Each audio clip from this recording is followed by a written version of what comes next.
Halo, jumpa lagi dengan saya Nasgian Junedi di kanal YouTube dan Instagram saya. Hari ini kita kedatangan sahabat spesial, yaitu Cak Muhammad Duhal, Kepala Biro Pendidikan di Pengurus Besar Pergerakan Mahasiswa Islam Indonesia PBPMI tahun 2024 tahun 2027. Nah, tema hari ini yang kita bicarakan mengenai sejarah Hari Santri tanggal 22 Oktober yang sebentar lagi kita akan merayakannya bersama di Indonesia ini. Silakan sahabat Muhammad Duhal untuk memperkenalkan diri. Ya, terima kasih Bapak Anas. Assalamualaikum warahmatullahi wabarakatuh. Waalaikumsalam. Perkenalkan, nama saya Muhammad Duhal dari Biro Pendidikan Pergerakan Mahasiswa Islam Indonesia. Saya di sini ingin menyambung apa yang kemudian menjadi undangan untuk membahas terkait tema Hari Santri Nasional dan berhubungan dengan problematik nasional hari ini, menyikapi tentang isu trans 7 ya Bang ya? Iya. Isu trans 7 itu yang kemudian membahas tentang pesantren-pesantren. Iya. Bagaimana konteks sejarah santri menurut sahabat Duhal? Ya. Ya, berbicara Hari Santri Nasional itu kan diperingati setiap 22 Oktober dan itu memiliki latar belakang tidak jauh, bahkan sepenuhnya itu berangkat dari pesantren. Berkaitan dengan hal itu, pada masa kemerdekaan, pasca kemerdekaan itu sekutu datang ke Indonesia. Nah, kemudian melalui spirit itu, cita-cita kemerdekaan Republik Indonesia ini harus terus diperjuangkan, sehingga hukumnya fardhu ain untuk membela NKRI sesuai dengan resolusi jihad yang difatwakan oleh Hadratus Syekh Kiai Haji Hashim Asy'ari Masya Allah. pada tanggal 22 Oktober. Allah yarham. Oh, jadi 22 Oktober itu ternyata dari resolusi jihad Hadratus Syekh Kiai Haji Hashim Asy'ari ya, Iya. gitu ya. Terus bagaimana memaknainya Hari Santri itu dengan generasi muda saat ini? Ya, tentu itu menjadi spirit yang maknanya adalah sebuah kewajiban, bahwa ini adalah sebuah keyakinan khususnya kita di kalangan muda NU, Islam tradisionalis, bahwa kita teringat apa yang kita diajarkan dulu di pesantren itu, al-yaqinu la yuzalu bisyak, bahwa keyakinan itu tidak bisa dihilangkan dengan keraguan. Nah, itu dimaknai ada di Qawaidul Fiqh, walaupun konteksnya adalah ibadah mahdoh, tapi dalam konteks ibadah ghairu mahdoh ini bebas diterjemahkan asalkan itu dalam wilayah-wilayah kebaikan. Bahwa keyakinan tidak bisa dihilangkan dengan keraguan. Artinya apa? Artinya keyakinan kita atas apa yang kemudian difatwakan oleh kiai kita, oleh guru-guru kita, itu harus kita benarkan.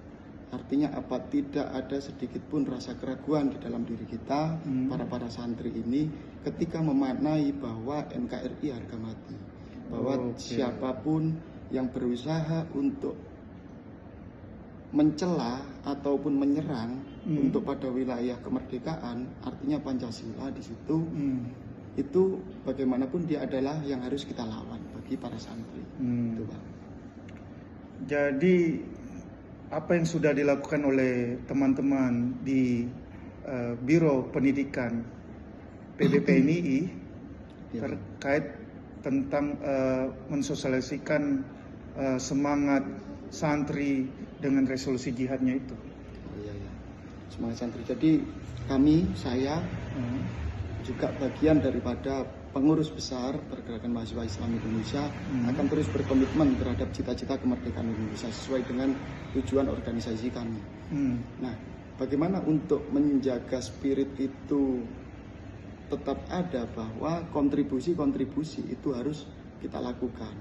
Artinya tanggung jawab moral untuk menjaga stabilitas, ngomong soal etika, ngomong soal adab ya, etika adab, itu ada. ya, bahwa kita juga pernah diajarkan di dalam kitab Ta'limul Muta'alim, karya Hadratus Syekh juga itu, kitab Adabul Alim wal Muta'alim, bahwa adab seorang santri terhadap guru itu harus memiliki segmen-segmen atau bagian-bagian yang tidak bisa dihilangkan dari kebudayaan pesantren. Nah, ini yang kemudian harus kita pahami. Artinya masyarakat luar atau yang sekarang disebut dengan buzzer itu lebih jauh terhadap etika-etika ataupun kebudayaan bangsa Indonesia. Nah, letaknya di situ, Bang. Jadi posisinya sahabat Duhal sebagai Kepala Biro Pendidikan PPMI itu memperjelas Ta'lim Muta'alim itu ya? Iya, jelas di wilayah itu untuk sekarang. Nah, itu untuk dalam wilayah konsep. Wilayah konsep. Nah, kalau kejadian yang ini bukan kasuistik, tapi sudah beberapa kejadian terjadinya fenomena kasus-kasus dianggap itu menjadi kekerasan atau adab yang tidak dikenal oleh orang umum, termasuk di pesantren Lirboyo.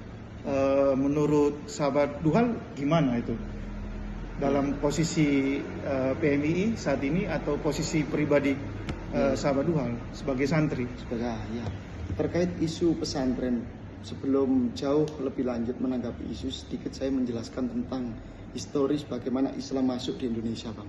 Sedikit karena latar belakang saya adalah sejarah ya, Bang. Iya, boleh. Bahwa pada abad ke-7 itu Islam sudah masuk, tapi tidak bisa berkembang. Itu buktinya ada makam Syekh Maimun di Gresik. Tapi kenapa kemudian Islam itu tidak bisa berkembang dan hanya masuk tapi kemudian mati? Itu karena Islam yang benar-benar kaku, keras. Nah, kemudian pada abad ke-13 Islam masuk melalui jalur perdagangan. Salah satunya adalah melalui perkawinan, kemudian perdagangan, perkawinan, kemudian pesantren. Nah, ini menjadi cikal bakal Islam ada di Indonesia. Kemudian kita lompat pada zaman setelah itu, bagaimana kemudian tokoh-tokoh bangsa itu dia dilahirkan dari pesantren. Ada Kiai Haji Waqasbullah, ada Kiai Haji Bisri Samsuri, ada Hadratus Syekh, kemudian ada Syekhona Khalil Al-Bangkalani. Itu beliau-beliau ulama-ulama kita yang dilahirkan dari pesantren, tapi kemudian memperjuangkan kemerdekaan Indonesia itu dengan berbagai cara, bahkan melalui statement kecil itu masyarakat langsung bergerak, Bang. Nah, dari situlah kemudian pada resolusi jihad, kenapa kemudian ketika sekutu itu masuk ke Indonesia, itu ketika fatwa resolusi jihad fardu ain untuk melawan. Nah, semuanya sepakat bahwa ini harus kita tekankan, harus kita lawan hingga mengusir penjajah. Nah, radiusnya pun itu sudah diatur, sama dengan ketika kita sholat bisa di jamak itu 80 km lah dari Surabaya. Jadi kalau konteks kekinian ya, dengan kejadian ya ini santri-santri coba dibenturkan antara santri yang berpaham ahli sunnah wal jamaah ya seperti NU dan PMI yang makhrajul fikirnya itu aswaja, dibenturkan dengan kelompok Wahabi atau kelompok-kelompok salaf yang lainnya. Dengan kejadian seperti di Trans 7 merasa ya kelompok orang-orang Wahabi atau kelompok-kelompok yang tidak mengenal lingkungan pesantren tradisional, bahwa itu adab atau etika yang tidak pernah diajarkan gitu loh. Itu gimana dengan menurut pendapatnya sahabat Duhal mengenai itu?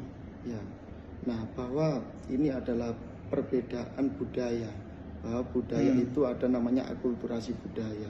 Islam masuk kemudian harus berakulturasi dengan budaya setempat, sehingga membentuk sebuah budaya yang tidak meninggalkan budaya aslinya. Kalau saya teringat dulu berbicara soal Wahabi, dulu saya pernah diajarkan oleh senior saya namanya Bang Dwi, itu beliau mengutip Kiai Hasyim Muzadi itu menyebut kelompok Wahabi ini kelompok Islam transnasional. Nah, kelompok Islam transnasional tidak pernah berakulturasi terhadap budaya-budaya asli bangsa Indonesia. Nah, sehingga ngomong soal adab, ngomong soal etika yang diajarkan di pesantren, itu kemudian menjadi senjata untuk mencari kesempatan atau mencari celah kelompok-kelompok Islam Ahlussunnah wal Jamaah, khususnya An-Nahdiyah. Itu, Pak. Nah, itu yang sengaja dibenturkan, sehingga ada perbedaan sudut pandang yang sengaja dibenturkan untuk menjatuhkan bahwa hari ini NU menjadi organisasi terbesar di Indonesia, bagaimana memiliki krisis kepercayaan di masyarakat. Nah, itu yang sengaja dimainkan. Ya, untuk pernyataan penutup, apa yang mau disampaikan, terutama untuk generasi santri dan anak muda yang ya biar tetap mau belajar di pesantren, karena dengan beberapa pemberitaan ini kan banyak yang menginginkan akan turun tuh, orang nggak akan mau lagi kalau bisa belajar di pesantren dengan kejadian-kejadian beberapa di pesantren, bukan juga cuma di Jawa, di luar Pulau Jawa juga terjadi seperti itu. Nah, bagaimana menggugah semangat anak-anak muda untuk tetap belajar di pesantren sebagai pernyataan penutup. Ya, terima kasih Bang Anas, bahwa sedikit pesan yang perlu saya sampaikan khususnya untuk diri saya sendiri, Bang, dan secara umum untuk masyarakat umum khususnya generasi muda, bahwa menuntut ilmu itu minal mahdi ilal lahdi, dari buayan hingga liang lahat, itu makalah daripada para ulama. Artinya teruslah belajar khususnya tentang etika dan adab, bahwa pesantren sampai hari ini itu masih menjaga tentang nilai-nilai luhur bangsa Indonesia.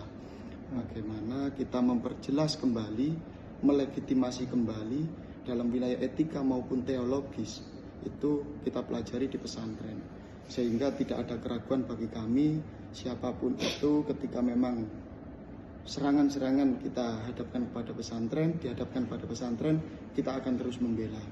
Nah, pesan-pesan untuk saudara-saudara kalian, untuk generasi muda, teruslah belajar bahwa agama itu akan adaptif, bahwa ketika kita tidak beragama, ketika kita tidak memperdalam ilmu-ilmu pengetahuan di agama, kita akan ikut arus global, sehingga arus-arus yang sudah mulai masuk itu akan mengkaburkan bagaimana sejarah berdirinya bangsa Indonesia ini.